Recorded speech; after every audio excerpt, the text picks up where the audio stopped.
Hello दोस्तों, तो आज रिवीजन करेंगे Parmar sir little boy book का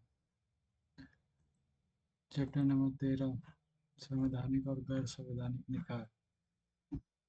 this is last chapter, but अभी वो क्या कहते हैं कि इसको वाला बचा है जो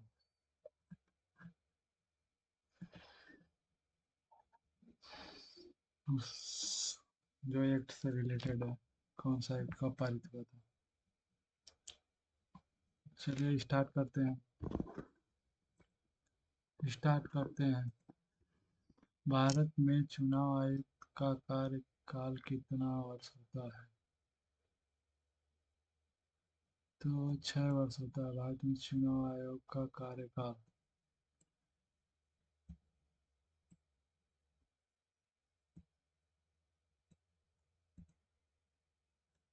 ये रहा कौन सा? 6 वर्ष। चुनाव आयुक्त का कार्यकाल वर्ष 6 वर्ष या 65 वर्ष की आयु तक जो भी पहले हो तब तब होता है जब जो भी पहले हो तब जो पहले पहले हो तब होता है।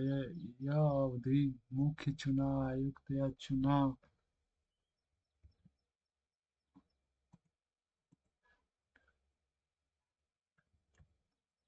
यह मुख्य चुनाव आयुक्त और चुनाव आयुक्त दोनों पर लागू होता है। अन्य चुनाव आयुक्तों की संख्या राष्ट्रपति द्वारा निर्धारित की जाती है। उन्हें अनुच्छेद 324 के अनुसार मुख्य चुनाव आयुक्त के सामने शक्ति और कर्तव्य प्राप्त होते हैं। मुख्य चुनाव आयुक्त को केवल सिर्फ दुराचार या असक्षम अक्षमता के आधार पर और उच्चतम न्यायालय के न्यायाधीश के सामने प्रक्रिया द्वारा ही हटाया जा सकता है। हालांकि राष्ट्रपति किसी चुनाव आयुक्त को कभी हटा सकते आयुक्त को तभी हटा सकते हैं जब मुख्य चुनाव आयुक्त इसकी अनुशंसा करे। प्रथम मुख्य चुनाव आयुक्त सुकुमार सेन।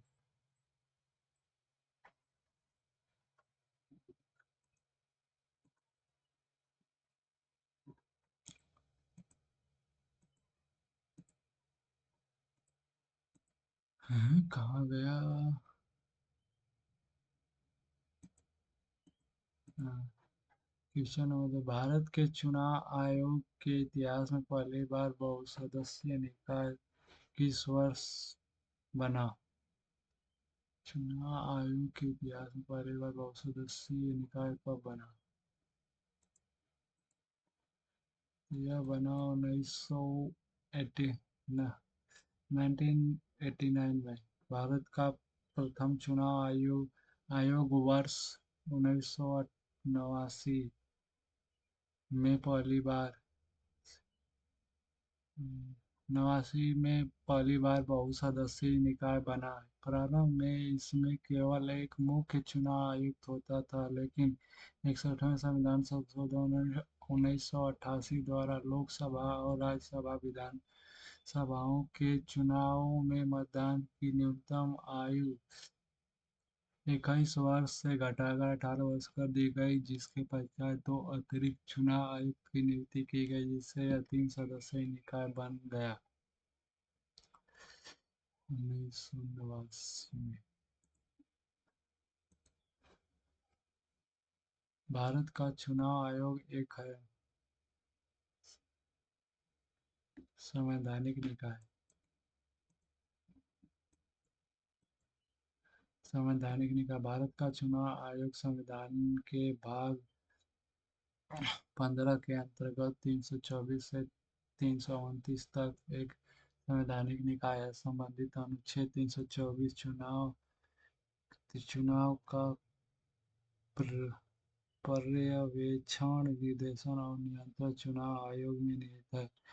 अनुच्छेद 325 किसी भी व्यक्ति को धर्म, जाति, वंश या लिंग के आधार पर निर्वाचन नामावली से बाहर नहीं किया जाएगा और न ही किसी विशेष नामावली में शामिल होने का दावा किया जा सकेगा। अनुच्छेद 326 लोकसभा और राज्यसभा की विधानसभाओं के चुनाव वयस्क मताधिकार के आधार पर होंगे।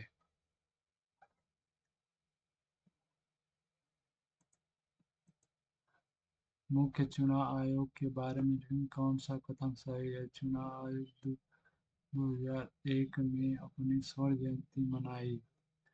वर्तमान में इसमें एक मुख्य चुनाव आयुक्त और दो चुनाव आयुक्त होते हैं। पहली बार 1993 में दो अतिरिक्त आयुक्त किए गए। राष्ट्रपति मुख्य चुनाव आयुक्त और चुनाव आयुक्त की नियुक्ति करते हैं और उनका कार्यकाल 6 वर्ष या 65 वर्ष की आयु तक होता है, जो पहले हो। राष्ट्रपति करते हैं। और आयुक्त लोग आयुक्त होंगे। देख लेते हैं। एक दो चार तीन नहीं सब सही है। स्वर्ण जयंती मनाई जा सही है। वर्तमान में चुनाव आयुक्त दोनों आयुक्त होंगे। वर्तमान में इसमें मुख्य चुनाव आयुक्त दो होंगे। राष्ट्रपति चुनाव आयुक्त करता है। अरे चुनाव आयोग ने अपना स्वर्ण जयंती 2001 में मनाया। इसकी स्थापना 25 जनवरी 1950 को हुई, जिसे राष्ट्रीय मतदाता दिवस के रूप में मनाया जाता है। 25 जनवरी। वर्तमान इसमें इसमें एक मुख्य चुनाव आयुक्त और दो चुनाव आयुक्त होते हैं। यह पहली बार 1989 में बहुसदस्यीय निकाय बना। राष्ट्रपति मुख्य चुनाव आयुक्त और अन्य दो सदस्य चुनाव आयुक्त की नियुक्ति करते हैं और इनका कार्यकाल 6 वर्ष 65 वर्ष की आयु तक 6 वर्ष तक रहता है। लेकिन 65 वर्ष की आयु के बाद यदि उनका 6 वर्ष पूरा ना हो भी तो वो रिटायर हो जाएंगे, जो पहले हो। भारत के नियंत्रण और महालेखा परीक्षण सीएजी का उल्लेख किस अनुच्छेद में किया गया है? कैग 48 में। 148। भारत के नियंत्रक और महालेखा परीक्षक एक सदस्यीय निकाय है जो भारतीय लेखा परीक्षण विभाग के प्रमुख होते हैं। डॉक्टर बी आर अम्बेडकर ने कैग को लोक धन का संरक्षक कहा है। यह एक संवैधानिक निकाय है जो संविधान के भाग 15 अध्याय 5 के में अनुच्छेद 148 से 151 तक वर्णित है। इसकी नियुक्ति राष्ट्रपति द्वारा की जाती है। इसका कार्यकाल 6 वर्ष या 65 वर्ष की आयु जो भी पहले हो तो तक होता है। इसका वेतन संसद द्वारा निर्धारित किया जाता है। भारत के कैग को हटाने की प्रक्रिया और आधार सिद्ध दुराचार या अक्षमता उच्चतम न्यायालय के न्यायाधीशों के समान होते हैं। भारत के नियंत्रण और कैग को पुनः नियुक्त नहीं किया जा सकता। प्रथम भारत कैग वी नरहरि राव और अनुच्छेद 148 भारत के कैग की नियुक्ति और शपथ और सेवा शर्तें बताता है। 48 49 कर्तव्य और शक्तियाँ बताता है। 50 संघ राज्य की लेखों का रूप और 151 लेखा परीक्षा रिपोर्ट।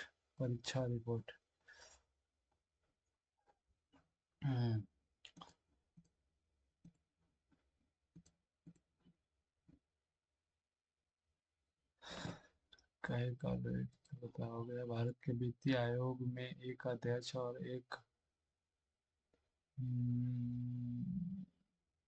चार वित्तीय आयोग 4 सदस्य। वित्त आयोग एक संवैधानिक निकाय है जो संविधान के भाग 12 में वित्तीय संपत्ति और अनुबंध और वाद के अनुच्छेद 280 के अंतर्गत आता है। राष्ट्रपति प्रत्येक 5 वर्षों में वित्त आयोग का गठन करता है और इसमें एक वन अध्यक्ष और एक अध्यक्ष और चार सदस्य होते हैं। इसके सदस्यों की योग्यता और पात्रता संसद द्वारा निर्धारित की जाती है। इसके इसके मुख्य कार्य है कि राष्ट्रपति को जो बाध्यकारी नहीं होते हैं सिफारिश देना, करों की शुद्ध प्राप्ति पर का केंद्र और राज्यों के बीच वितरण। प्रथम वित्त आयोग के अध्यक्ष के सी नियोगी और 16वें वित्त आयोग के अध्यक्ष अरविंद पनगड़िया, मतलब जो अभी लागू होगा, अभी लागू नहीं है, 16वां वित्त आयोग के अध्यक्ष अरविंद पनगड़िया।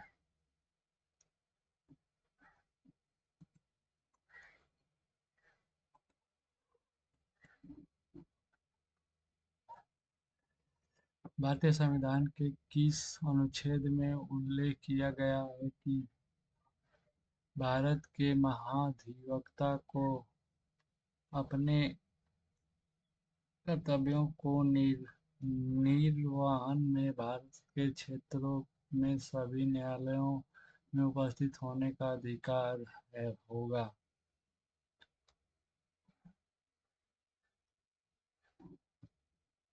4 में।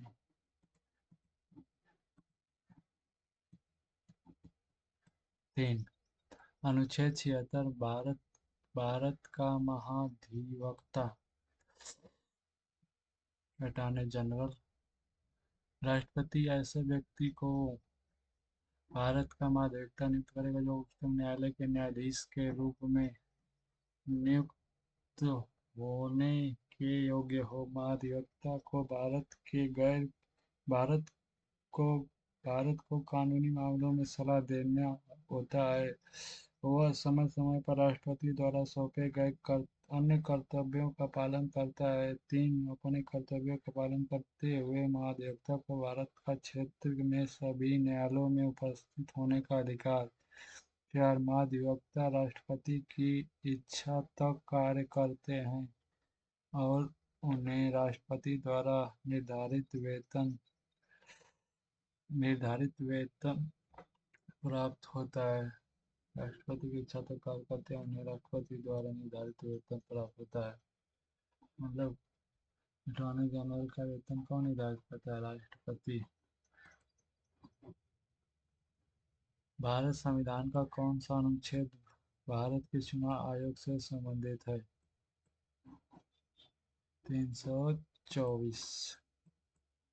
अनुच्छेद 324 संसद द्वारा विधानसभा, राष्ट्रपति, उपराष्ट्रपति के पदों के चुनाव, पर्यवेक्षण, निर्देशन और नियंत्रण चुनाव आयोग में निहित होता है। इसमें मुख्य चुनाव आयुक्त, चीफ इलेक्शन कमीशन अध्यक्ष के रूप में और 2 चुनाव आयुक्त, इलेक्शन कमिश्नर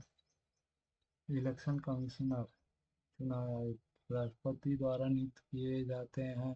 मुख्य चुनाव आयुक्त को केवल सिद्ध दुराचार और अक्षमता के आधार पर ही हटाया जा सकता है और हटाने की प्रक्रिया उच्चतम न्यायालय के न्यायाधीश के समान होती है। इसके अतिरिक्त किसी अन्य चुनाव आयुक्त को राष्ट्रपति केवल मुख्य चुनाव आयुक्त की सिफारिश के बाद भी ही हटा सकते हैं।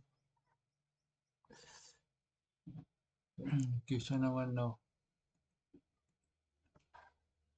भारत के वित्त आयोग का उल्लेख किस अनुच्छेद में किया गया है? वित्तीय आयोग का उल्लेख 370 तो जम्मू कश्मीर से रिलेटेड था। 380, 92 का 80।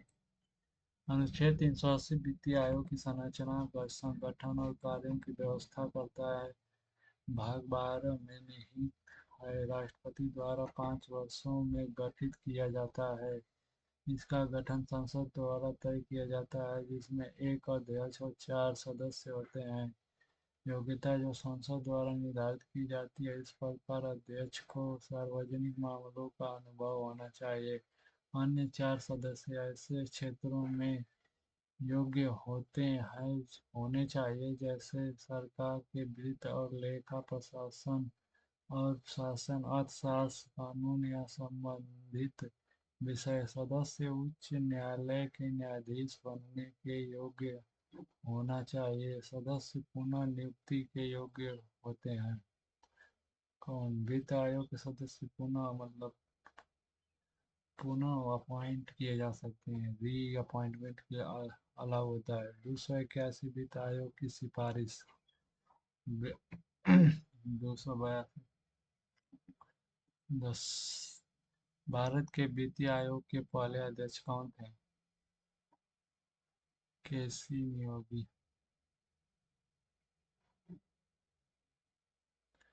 केसी नियोगी।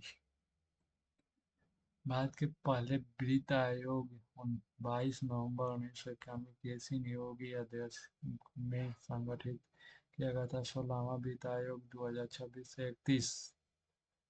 अरविंद पनगड़िया। अधिक जानकारी के लिए 9 देखें। पीछा नंबर 11। भारतीय वित्त आयोग के संबंध में निम्न में से कौन से कथन सही है? वित्त आयोग एक अध्यक्ष और 4 अध्यक्ष सही है।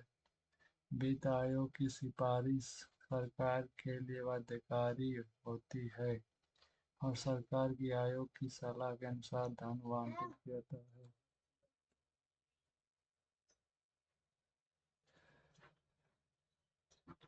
सरकार को आयोग की सलाह अनुसार धन आवंटित करना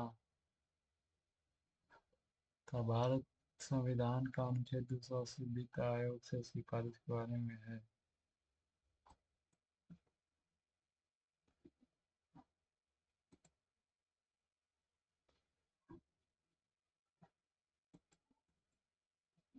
दो एक से ऐसी तो ये नहीं है।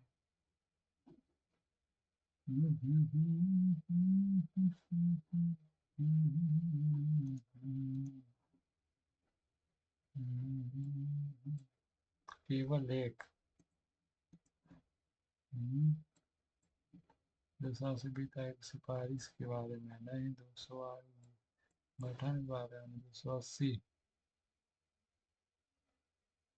वित्त आयोग की स्थापना और कार्य के बारे में, सिफारिश के बारे में।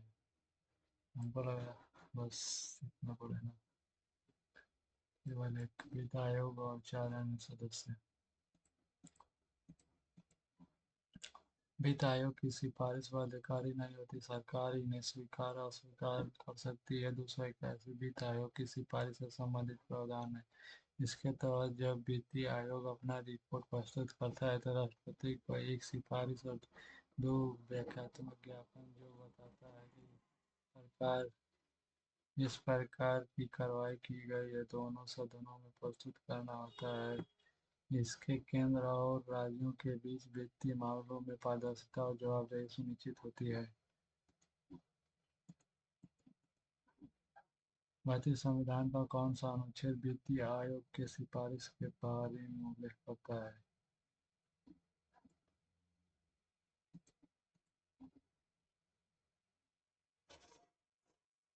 281 वित्तीय आयोग की सिफारिश। इसके तहत जब वित्तीय आयोग रिपोर्ट प्रस्तुत करता है।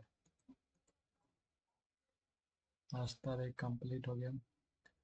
मानवाधिकार आयोग के अध्यक्ष और सदस्यों की कार्यकाल कितने वर्ष तक होता है? 3 वर्ष से 65 वर्ष की आयु तक। देखते हैं आंसर क्या। 3 वर्ष से या 70 वर्ष की आयु तक। हमारा नेशनल ह्यूमन राइट्स कमीशन के अध्यक्ष और 3 वर्ष से 70 वर्ष की आयु तक जो भी पहले सेवा कर मतलब पूरा हो जाए, यदि उसका मतलब 80 वर्ष 17 वर्ष पूरा हो गया लेकिन अभी 3 वर्ष पूरा नहीं हुआ तभी भी रिटायर होना पड़ेगा।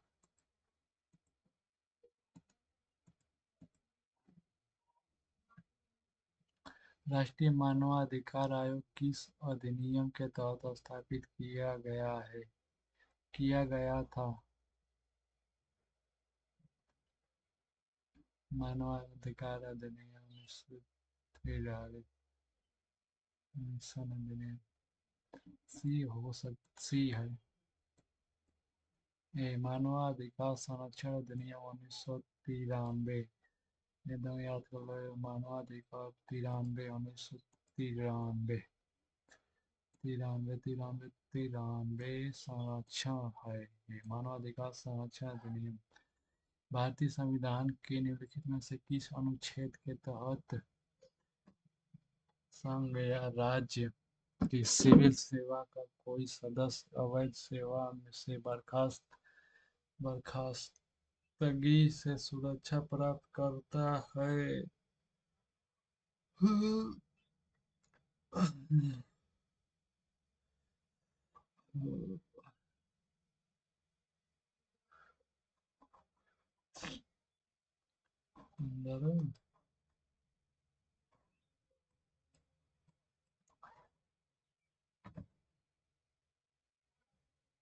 भाई पढ़े हैं कि नहीं? मानवाधिकार नहीं, अध्यक्ष पूर्व मुख्य न्यायाधीश या पूर्व न्यायालय के न्यायाधीश हो। पुनर्नियुक्ति के संभव है, लेकिन उसके कार्यकाल के बाद केंद्र राज्य पुनर्नियुक्ति संभव है, लेकिन अन्य पदों की नियुक्ति अनुमानित नहीं है।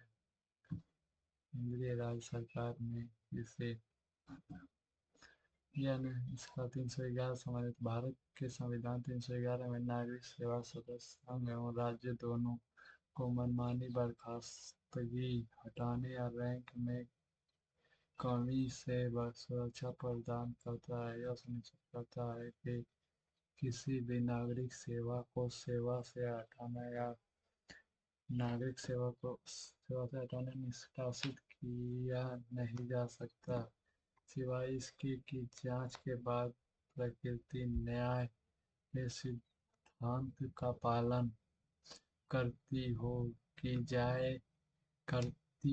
की जाए जब तक कि व्यक्ति की कुछ विशिष्ट परिस्थिति कारण हटा नहीं दिया गया हो।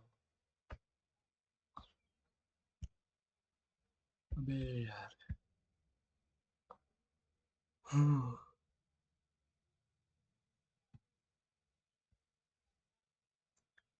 अनुपम बेरनवाल बनाम भारत संघ 2023 मामले के संबंध में निम्न में से कौन सा कथन सही है? यह मामला एक संवैधानिक पीठ द्वारा सुनाया गया निर्णय के अनुसार चुनाव आयुक्त को हटाने के आधार वही होंगे जो भारत के मुख्य न्यायाधीश के लिए नियुक्त होंगे।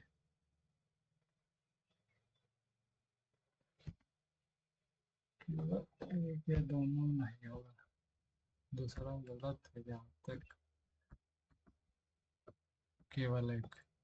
अनुपम बर्नवाल भारत संघ 2023 मामला वास्तव में भारत सर्वोच्च न्यायालय का एक संवैधानिक पीठ द्वारा सुनाया गया।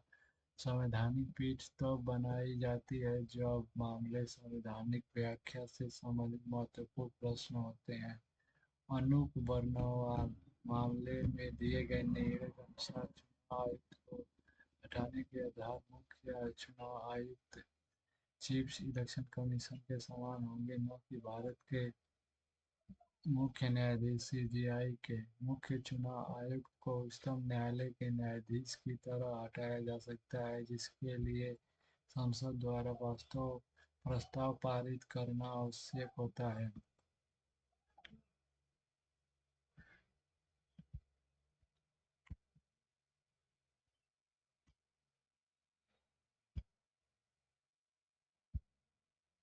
पाँच, मतदाता सूची के संबंध में इनमें से कौन से कथन सही है?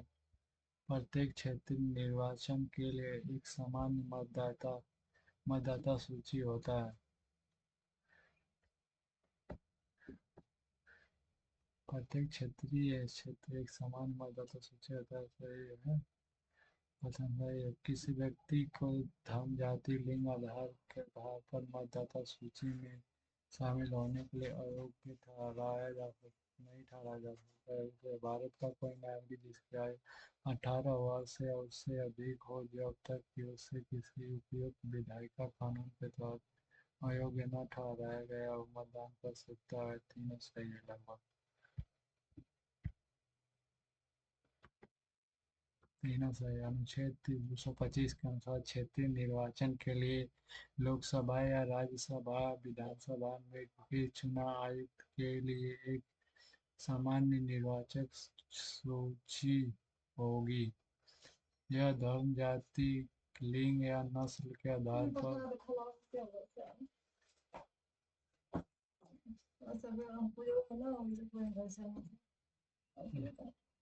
अनुच्छेद अभी नहीं अनुसूची 326 के अनुसार 18 वर्ष या उससे अधिक आयु के प्रत्येक भारतीय नागरिक को मतदान का अधिकार, बशर्ते कि वह कानून के तहत अयोग्य न हो, जैसे मानसिक अवस्था, अपराध, भ्रष्टाचार आदि।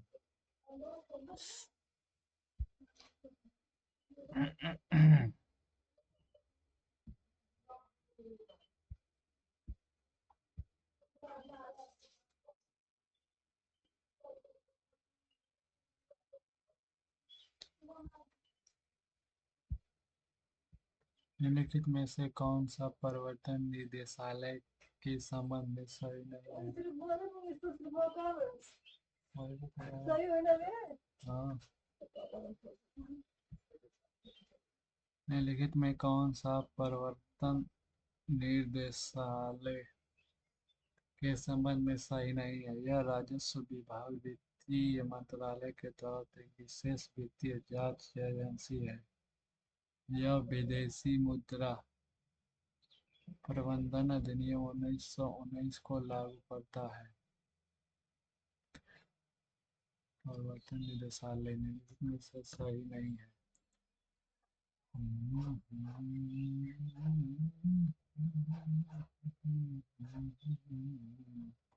पच्चीस के चार है।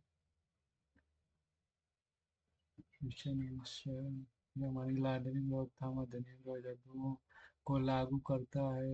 यह बेनामी संपत्ति लेन देन अधिनियम 1988 को लागू करता है।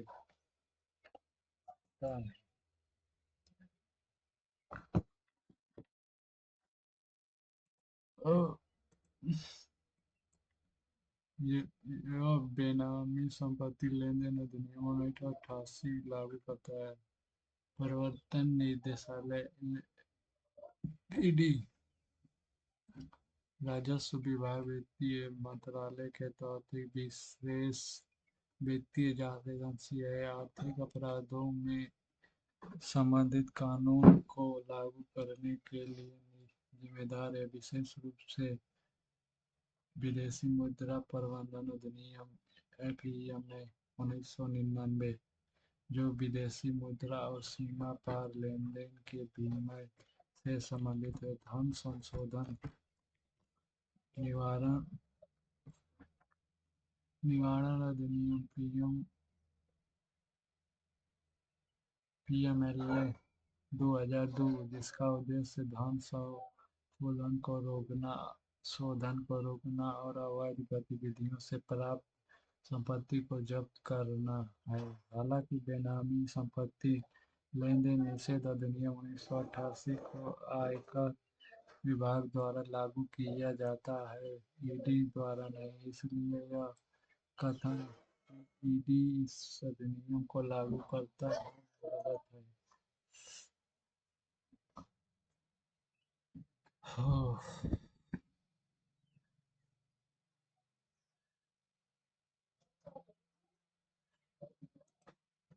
चुनाव आयोग के संबंध में कौन सा कथन सही नहीं है?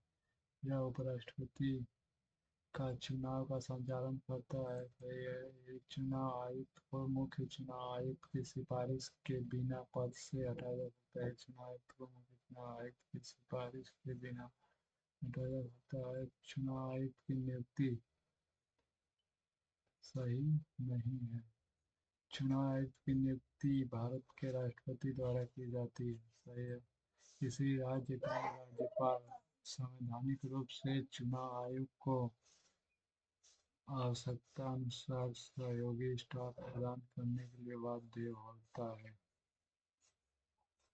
रूप से देख लिया। भी एक चुनाव आयुक्त मुख्य चुनाव आयुक्त की सिफारिश के बिना अपने पद से हटाया जा सकता है।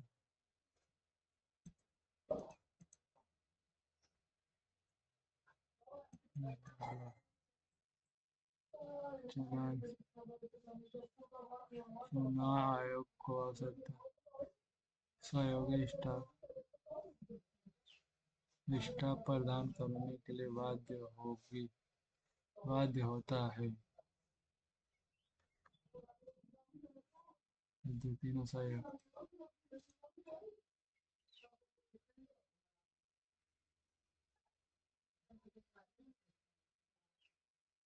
चुनाव आयुक्त केवल मुख्य चुनाव आयुक्त की चीफ इलेक्शन कमीशन की सिफारिश पर ही हटाया जा सकता है। अनुच्छेद 324 के तहत राष्ट्रपति राज्यपाल की आयोग को अपने कार्यों के निर्वहन के लिए आवश्यक कर्मचारी प्रदान करने के लिए बाध्य होते हैं। इसके लिए विस्तृत व्याख्या 8 में दिया है।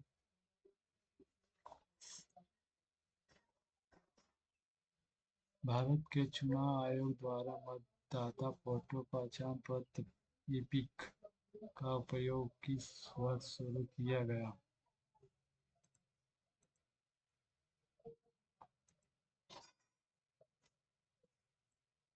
1993 में ईपिक आईडी मतलब ईपिक फोटो स्टार्ट हुआ।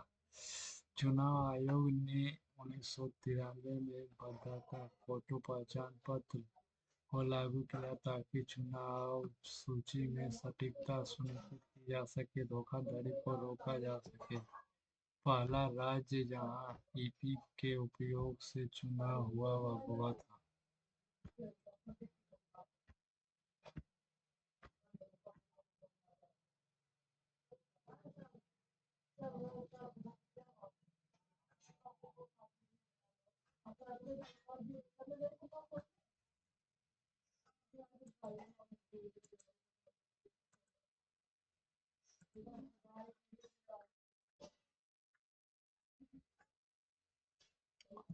एक जनवरी 2015 की मंत्रिमंडल प्रस्ताव के अनुसार नीति आयोग को कौन कौन शामिल है? भारत के प्रधानमंत्री, सभी राज्यों के मुख्यमंत्री, केंद्र शासित प्रदेशों के राज्यपाल, ग्रामीण विकास मंत्री, प्रधानमंत्री द्वारा नियुक्त कार्यकारी अधिकारी। नहीं पता है।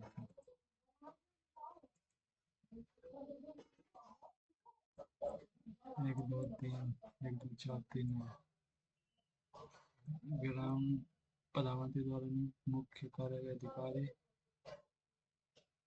सभी राज्य के मुख्यमंत्री, केंद्र शासित प्रदेश के राज्यपाल, वाली गवर्निंग काउंसिल और भारत के प्रधानमंत्री।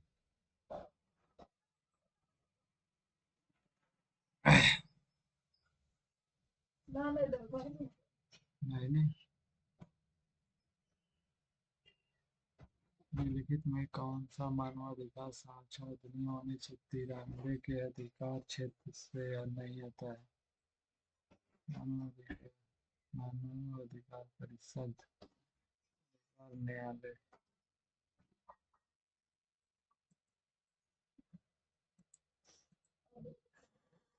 मानवाधिकार परिषद का अधिनियम के तहत नहीं, यह संयुक्त राष्ट्र मानवाधिकार परिषद नेशनल ह्यूमन राइट्स कमीशन के संदर्भित मानवाधिकार की सुरक्षा अधिनियम 1993 के तहत निम्नलिखित कार्यों की स्थापना मान्यता दी गई। पहला, राष्ट्रीय मानवाधिकार आयोग, नेशनल ह्यूमन राइट्स कमीशन, राज्य मानवाधिकार स्टेट ह्यूमन राइट्स कमीशन, मानवाधिकार न्यायालय। मानवाधिकार न्यायालय। 1 मिनट। 11 का है।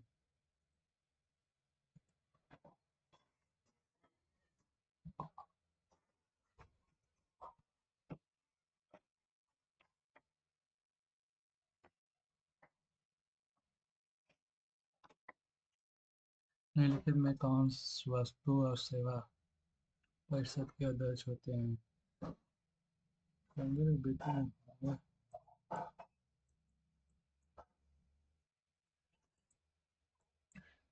केंद्रीय वित्त मंत्री। वस्तु सेवा जीएसटी परिषद की एक संवैधानिक निकाय है जिसकी स्थापना 101 संवैधानिक संशोधन अधिनियम 2016 द्वारा की गई। इस संशोधन द्वारा अनुच्छेद 279 ए के अनुसार केंद्रीय वित्त मंत्री जीएसटी परिषद के अध्यक्ष होते हैं। परिषद जीएसटी से संबंधित मुद्दों पर जैसे कि कर दर, छूटें, सीमाएं, रेखाएं आदि केंद्र राज्य सरकारों को सिफारिश करती है।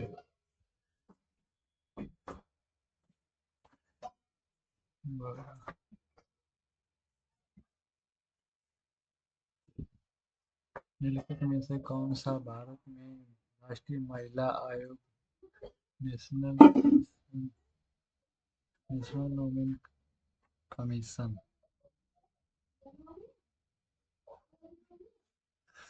का कार्यक्रम नहीं है? भारत में संवैधानिक और कानून के तहत महिलाओं को प्रदान की गई संरक्षण के उपायों की जांच और परीक्षण, उन मामलों में मुकदमेबाजी के लिए वित्त पोषण और जो महिलाओं के बड़े वर्ग को प्रभावित करती है, विशेष रूप से समाज में के कमजोर वर्गों की महिलाओं को लाभकारी और रोजगार प्रदान करती है। महिलाओं को सामाजिक आर्थिक विकास की योजना प्रक्रिया में भाग लेना और सलाह देना। देखते हैं, विशेष रूप से समाज की कमजोर वर्गों की महिलाओं को लाभकारी रोजगार रोजगार प्रदान करना यह गलत है। कार्य न्यायालय नेशनल वुमेन कमीशन का कार्य नहीं है। राष्ट्रीय महिला आयोग की स्थापना 1992 में राष्ट्रीय महिला आयोग अधिनियम 1990 के तहत की गई। वर्तमान अध्यक्ष श्रीमती विजया किशोरी राहतकर, जबकि आयोग महिला की रोजगार की नीति सिफारिश कर सकता है। यह रोजगार कार्यक्रम को लागू नहीं करता है।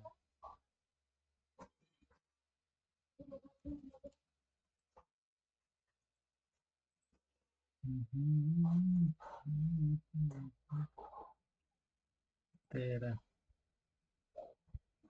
निम्नलिखित में से कौन सा कथन सही है? राष्ट्रीय महिला आयोग एक संवैधानिक निकाय है। संवैधानिक निकाय नहीं है। पिछड़ा वर्ग एक संवैधानिक निकाय नहीं है। यह गलत है। ये भी न, दोनों गलत है। डी आंसर होगा। न तो वन न ही दो।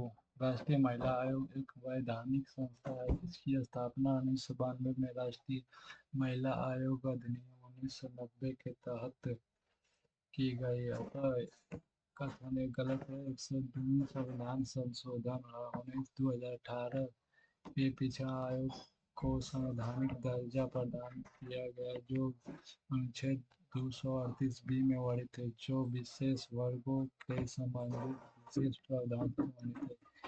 65वीं संविधान संशोधन 1990 के अनुच्छेद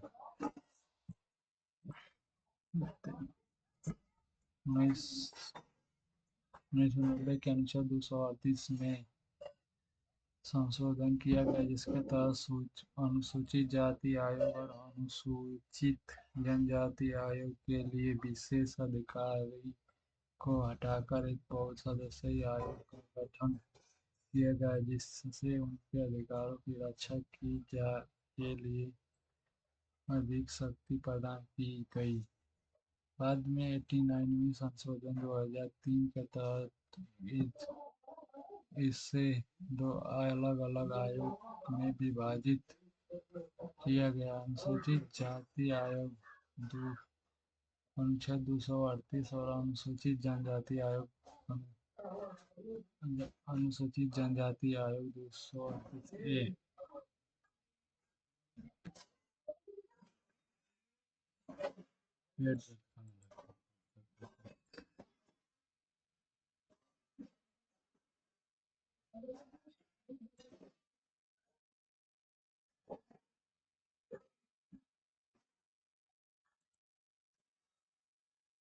निम्नलिखित के बारे में प्रधान से संविधान द्वारा अनुच्छेद 280 के तहत एक संवैधानिक निकाय है।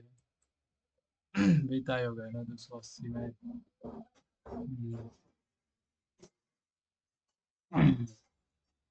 14वां वित्त आयोग 2017 जीएसटी की शुरुआत के परिप्रेक्ष्य में स्थापित किया गया। इसका मुख्य कार्य और राज्य सरकारों की वित्तीय स्थिति का आकलन करना। पहला वित्त आयोग 1951 में स्थापित किया गया था।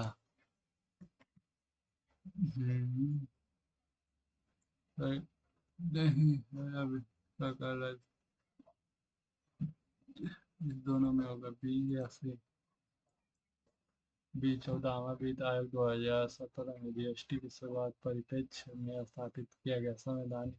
संविधान 280 के तहत राष्ट्रपति द्वारा हर 5 साल में वित्तीय आयोग की स्थापना की जाती है। 14वें वित्त आयोग का गठन 2013 में किया गया था। इसे 2015 में अपनी रिपोर्ट पेश की। जीएसटी 2017 में पेश किया गया, लेकिन 15वें वित्त आयोग 2017 में गठित नहीं 2017 में गठित ने जीएसटी के बाद की वित्तीय गतिशील से निपटा। आयोग केंद्र और राज्यों के बीच करों का वितरण की सिफारिश करता है और राजकोषीय स्वास्थ्य का मूल्यांकन करता है। पहला वित्त आयोग 1951 में स्थापित किया गया। सही इसकी स्थान केसी नियोगी की अध्यक्षता में की गई थी। अधिक स्पष्टीकरण।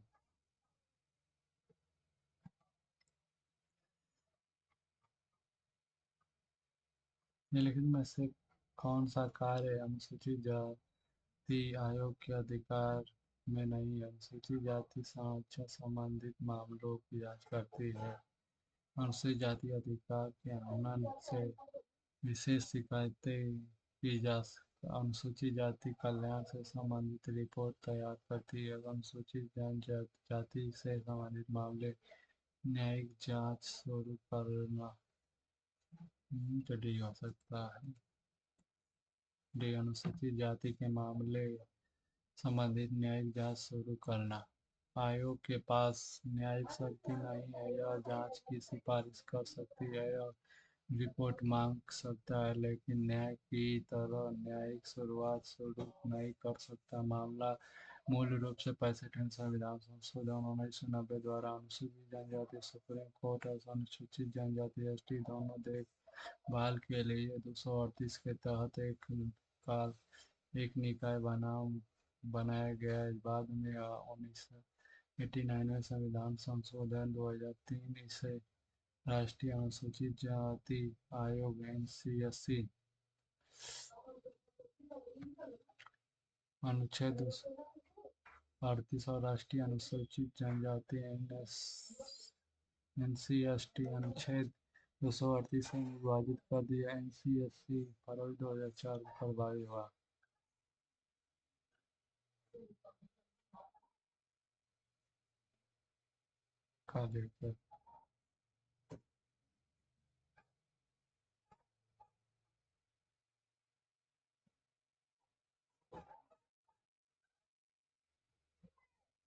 पहले एक पन्ना में राष्ट्रीय मानवाधिकार आयोग एनएचआरसी के संबंध में कौन सा कथन है? यह स्वतः संज्ञान लेकर या याचिका के आधार पर जांच कर सकता है। यह भारत सरकार का एक निकाय है। यह आतंकवाद जैसे किसी भी मुद्दे के समीक्षा कर सकता है। मानवाधिकार के आनंद को आनंद को बाधित करता है, मानवाधिकार साक्षरता को बढ़ावा देता है। तो डी साक्षरता को बढ़ावा देगा। यह भी यह भारत सरकार का एक निकाय है। एनएचआरसी एक वैधानिक निकाय है जिससे संसद के एक अधिनियम मानवाधिकार और संरक्षण अधिनियम 1993 द्वारा बनाया गया था। यह स्वायत्त और कोई सरकारी विभाग नहीं है। नेशनल ह्यूमन राइट्स शिकायत को प्राप्त करने के अलावा अपने आप मामलों को ले सकता है। स्वप्रेरणा से और मानवाधिकार को बाधित करने के लिए आतंकवादी कृत्यों संबंधित किसी भी मामले की समीक्षा कर सकता है। यह मानवाधिकार साक्षरता को प्रसार करता है, मानवाधिकार के लिए संवैधानिक और कानूनी सुरक्षा उपायों की समीक्षा करता है।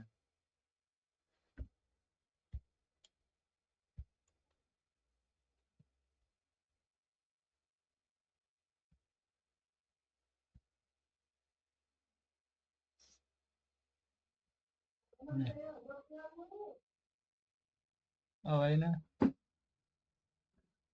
राष्ट्रीय मानवाधिकार में कौन सा सत्य है? यह संवैधानिक निकाय नहीं है, सर्वैध निकाय नहीं है, यह एक वैधानिक निकाय है। निम्नलिखित में से कौन सा कार्य भारत के चुनाव आयोग के दायरे में नहीं है? संसद और राज्य विधानसभा चुनाव की सीधा मतदाता सूची में तैयार तय करे। यही यही नहीं है।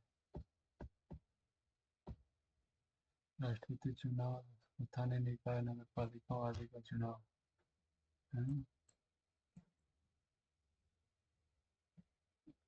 डी।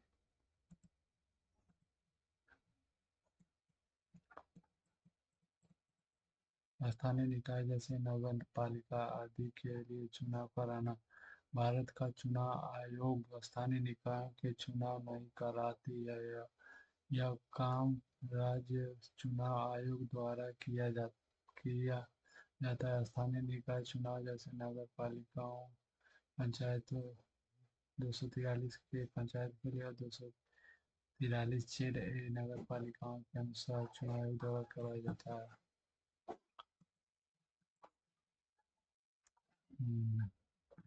भारतीय संविधान का अनुच्छेद 324 की संस्था चुनाव आयोग के बारे में बात करती है। राज्य चुनाव आयोग संबंध निम्नलिखित में कौन सा सही है?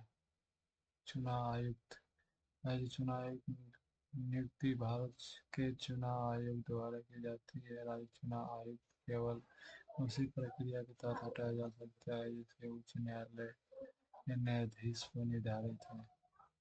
केवल डी भारत का चुनाव आयोग नगर पालिकाओं केवल दो। राज्य चुनाव आयुक्त की नियुक्ति राज्य के राज्यपाल द्वारा की जाती है, न कि 243 के अनुसार भारत के चुनाव आयोग द्वारा। राज्य चुनाव आयुक्त को केवल उसी तरीके से और उसी आधार पर हटाया जा सकता है जिस प्रकार उच्च न्यायालय के न्यायाधीशों को हटाया जाता है। इस भारतीय संविधान के अनुसार इनमें से कौन सा कथन सही नहीं है? अल्पसंख्यक भाषाई अल्पसंख्यक के विशेषाधिकार नियुक्त किए। अल्पसंख्यक आयोग भाषाएं समग्र संस्कृति के सभी तत्वों हिंदी भाषा के अभिव्यक्ति के माध्यम से विकसित करना संघ का कर्तव्य है।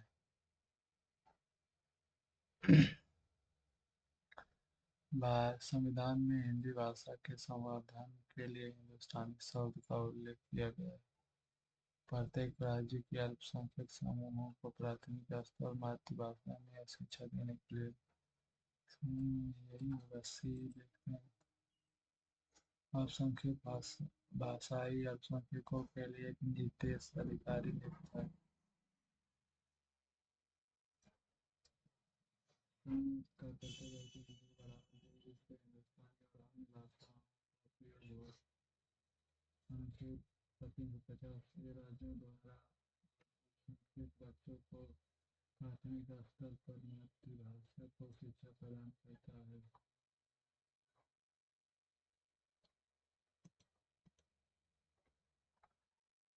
निम्नलिखित में कथनों पर विचार करें।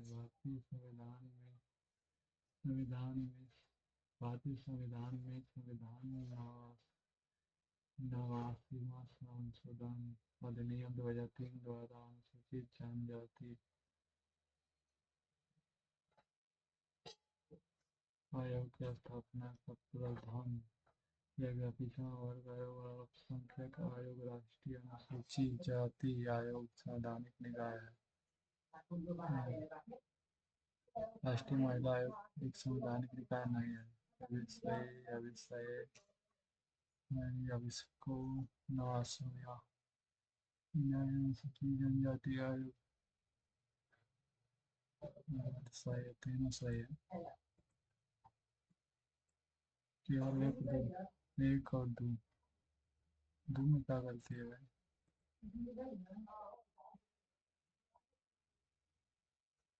कौन नहीं है? नवासीवां संविधान संशोधन 2003 में अनुसूचित जनजाति के लिए पिछड़ा राष्ट्रीय आयोग की स्थापना हेतु 38वां तीनों राष्ट्रीय पिछड़ा आयोग वर्ग एनसी और 102वें संविधान संशोधन अधिनियम 2018 38 के माध्यम से संवैधानिक निकाय बने। अनुसूचित जनजाति एनसी एससी एक संवैधानिक निकाय। राष्ट्रीय अल्पसंख्यक आयोग एनसीएम एक संवैधानिक निकाय नहीं है, यह एक वैधानिक निकाय है जिसे राष्ट्रीय अल्पसंख्यक आयोग 1992 की तरफ स्थापित किया गया। राष्ट्रीय महिला एक वैधानिक निकाय है, संवैधानिक नहीं।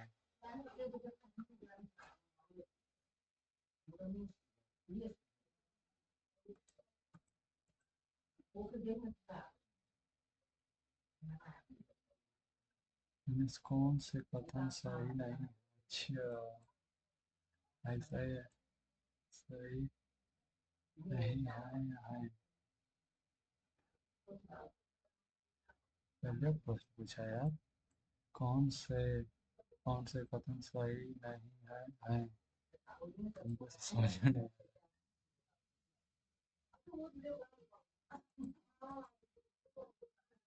भारत में निम्नलिखित संगठनों निकायों पर विचार करें।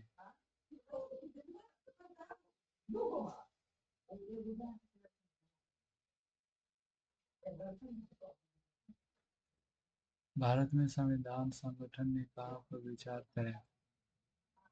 संवैधानिक निकाय है।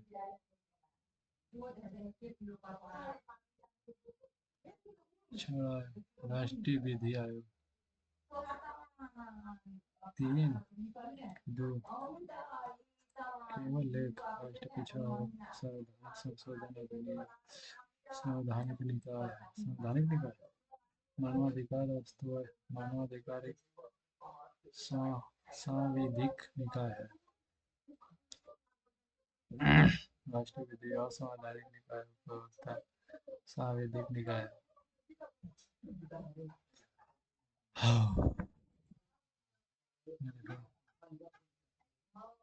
भारत के पिछड़ा वर्ग आयोग के बारे में इनमें से कथनों पर विचार करें।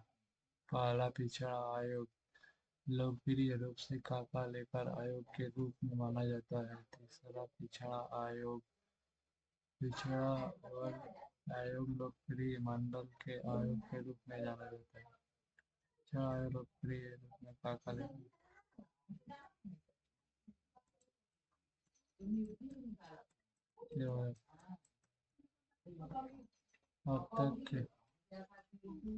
अब तक केवल 2 पिछड़ा वर्ग आयोग नियुक्त किया गया। 1950 के दशक काका लेकर के तहत, दूसरा 1970 के दशक की पी मंडल के तहत, 1992 के इंदिरा साहनी मामले का संबंध मंडल आयोग है। पिछड़ा वर्ग 2 राष्ट्रीय आयोग की स्थापना 1993 में हुई। 102वें संवैधानिक संशोधन 2018 के तहत 30वीं संवैधानिक निकाय दर्जा देगा।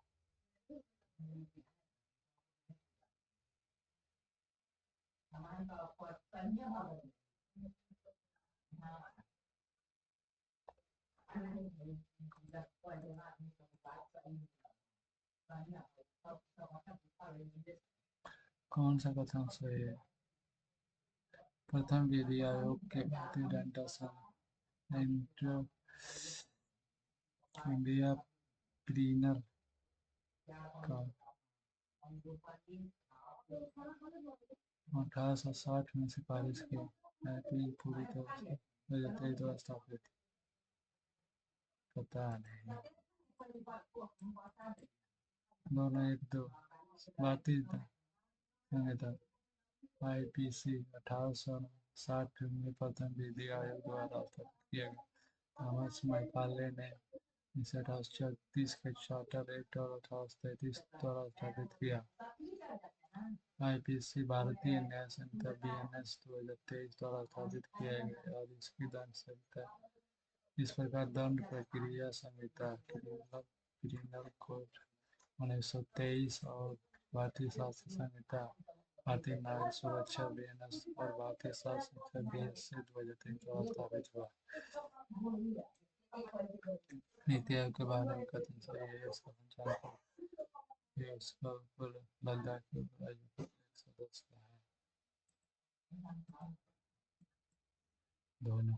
नीति आयोग भारत का परिवर्तन संस्था स्थापना 1 जनवरी 2015 को भारत सरकार कार्यकारी प्रस्ताव माध्यम से की गई। इस योजना का स्थान लेकर प्रधानमंत्री इसके अध्यक्ष संचालन परिषद राज्यों के मुख्यमंत्री अधिनियम मुख्यमंत्री और केंद्रशासित प्रदेशों के उपराज्यपाल शामिल होते हैं।